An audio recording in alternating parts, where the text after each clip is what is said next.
আসসালামু আলাইকুম my dear students, কেমন আছো? আজকে তোমাদের জন্য আমি গণিতের চমৎকার একটি বিষয় নিয়ে আলোচনা করব। এটা হলো তোমার বৃত্ত। বৃত্তটা এটা খুব সুন্দর। তোমাদের জ্যামিতির একটা সহজ বলি, যে কোনো বৃত্ত বা এক্সপ্লেন করতে হলে অবশ্যই তোমার ত্রিভুজের বর্ণনা শিখতে হবে। ত্রিভুজ দিয়ে কিন্তু যে কোনো জ্যামিতি বর্ণনা করতে হয়।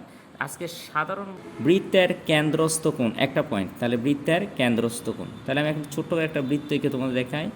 এই হলো বৃত্ত, বৃত্তের কেন্দ্রস্থ কোণ হলো ও একটা কেন্দ্র, এই কেন্দ্রস্থ কোণ হবে এটা হবে কি তোমার কেন্দ্রস্থ কোণ। এটা কী হবে? কেন্দ্রস্থ কোণ। বলছে ব্যাস ভিন্ন যে কোনো যা, তাহলে এখানে একটা কথা আছে, ব্যাস ভিন্ন। ব্যাস হলে হবে এটা হবে ব্যাস, এটা ভিন্ন যা হবে এটা, এই রেখাটাই হবে তোমার যা, এই রেখাটা হবে তোমার কি যা, প্রশ্ন বোঝায় যা। এর মধ্যবিন্দু, যার এ মধ্যবিন্দু, যার কী হবে মধ্যবিন্দু। সংযোজক রেখাংশ, মধ্যবিন্দু সংযোগ করি রেখাটা, সংযোগ করলে রেখাটা কি হবে? ওই জায়ের উপর লম্ব, মানে এই জায়ের উপর এ বি একটা যা দিলাম, এটার উপর কী হবে? এটা লম্ব হবে। কী হবে? লম্ব হবে। তোমাদের বুঝে আসছে? এখন আমি চিত্রটা অঙ্কন করে বুঝাই। বলছে বৃত্তের কেন্দ্র ও ব্যাস ভিন্ন কোনো যা, ওই জায়ের বৃত্তের কেন্দ্র ব্যাস ভিন্ন কোনো যা এর মধ্যবিন্দু সংযোজক রেখাংশ ওই জায়ের উপর লম্ব। তাহলে আবার আমি এবার চিত্রটার মধ্যে যাই, তোমাদের এখানে চিত্রটা এখানে দেখাই। তাহলে আমরা এখন লিখব কি, মনে করি ও কেন্দ্র বিশিষ্ট এ বি সি একটি বৃত্ত, ও কেন্দ্র বিশিষ্ট এ বি সি একটি বৃত্ত। প্রথম লিখবে এরপর কেন্দ্রের এ বি হলো কেন্দ্র ভিন্ন একটি যা, এ বি হলো একটি যা, এ বি এর মধ্যবিন্দু কি এম। এবার ও এম যোগ করি, প্রমাণ করতে হবে যে এ বি লম্ব ও এম, প্রমাণ করতে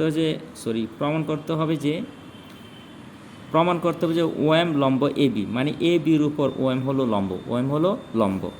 কেমন হলো কি যা, এ বি হলো যা, এবং এম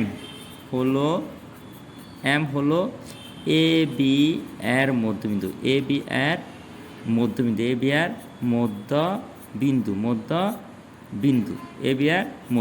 তাহলে আমরা আগে চিত্র যেটা দেখলাম, তাহলে ও কেন্দ্র বিশিষ্ট এ বি সি হলো একটি বৃত্ত, এ বি হলো যা এবং এম হলো এর মধ্যবিন্দু, প্রমাণ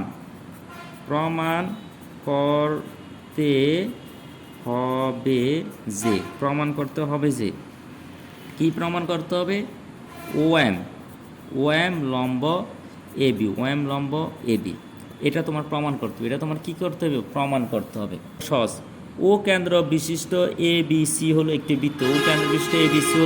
বৃত্ত, এবং এ বি হলো যা, এ বি এর মধ্যবিন্দু হলো এম।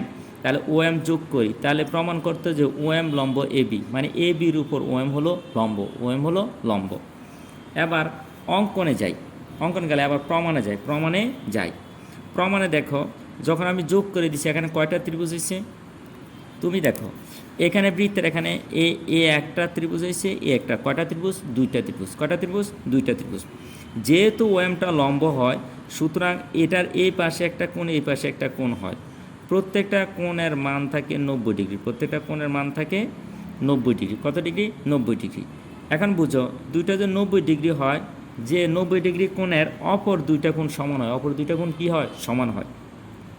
তাহলে এখানে যেহেতু আমার লম্ব প্রমাণ করতে হবে, তাহলে আমার এখানে দেওয়া আছে কি, যেহেতু বলছে এ বি যার মধ্যবিন্দু এম, তাহলে লিখতে পারি এ বি এ এম সমান বিএম, কী লিখতে পারি? বিএম। এ এম সমান যদি বিএম লিখি, তাহলে এখন লেখা জানি O M equal to O M লিখতে পারিনি, এটা হলো সাধারণ বাহু, রৈখিক যুগল। যদি এই দুইটা সমান হয়, তাহলে আমার দেখাচ্ছে ও এ ইকুয়াল টু ও বি। এটা যেহেতু দুইটা বাহু মিলে যায়, সুতরাং আমার অতিভুজও মিলে যাবে। অতিভুজ যদি মিলে যায়, তাহলে আমার দেখাচ্ছে কি ত্রিভুজ দুইটা সর্বসম। কী হয়? সর্বসম। ত্রিভুজ দুইটা সর্বসম যদি হয়, তাহলে আমি লিখতে পারিনি এ এম ও কোণ সমান ও এম বি কোণ সমান হচ্ছে 90 ডিগ্রি বা এক সমকোণ। যেহেতু ও এম এর উভয় পাশে 90 ডিগ্রি কোণ উৎপন্ন করে, সুতরাং ও এম হলো এ বি এর উপর লম্ব। এ বি এর উপর লম্ব। এবার আমি এটা লিখে দেখাই বন্ধুরা, ও ত্রিভুজ ও B M A, M A, তাহলে এ এম, যেহেতু কেন এ এম লাগবো বলো তো, এ এম সমান সমান লাগবো বি এম।